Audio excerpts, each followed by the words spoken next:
I do a lot of urban landscapes, and the urban landscape is really grimy, and there's garbage and soot and just overall grime in the urban landscape. Sometimes I take that and magnify it and try to find the beauty in that. So even the graffiti that we see on doorways and entranceways, I try to take the beautiful colors from that graffiti and put it on canvas and try to really display the gritty qualities of the urban landscape. It's also made me travel a lot more.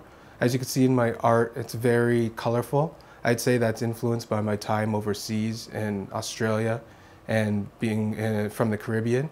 Very tropical colors have influenced me. I try to paint how I feel, and the tropical colors are what's inside of me. All of my art is trying to give an atmosphere. It's not necessarily a message, it's more of an atmosphere. When I want somebody to look at my art, I want them to feel alive, I want them to feel liberated, and I want them to feel joyful, even if it's for that split second. Every time I walk through a dingy alley, every time I see a picture in a book or meet a new person or they're wearing a certain color, I try to take what I like from that and exhibit it on canvas. And sometimes that fusion turns into a landscape painting, or sometimes that turns into an abstract painting. The theme that I like to focus on, I would say the most, is energy. I think Toronto's such an exciting city, and there's always things to do, and there's so many people here.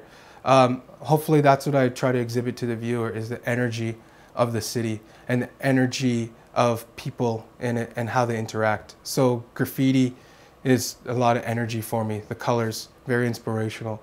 Sometimes I walk through Chinatown and Kensington Market and I see a spot where I want to display to the viewer. And sometimes I'll just see a piece of fluorescent paint on a flagpole and I want to magnify that orange on brown and show it to the viewer. So yes, my urban landscape changes every day in every way.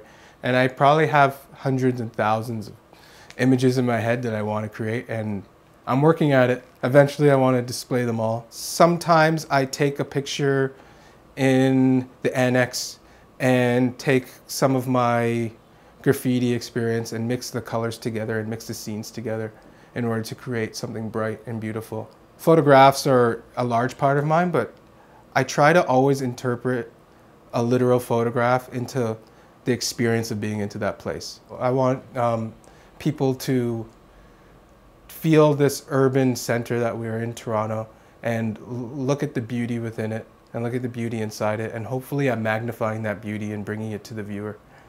So yeah, I think it's hard to quantify how well art is doing at the time. I think that's for revisionist history. So I'm crossing my fingers that long after I'm gone that my art has told the story of Toronto.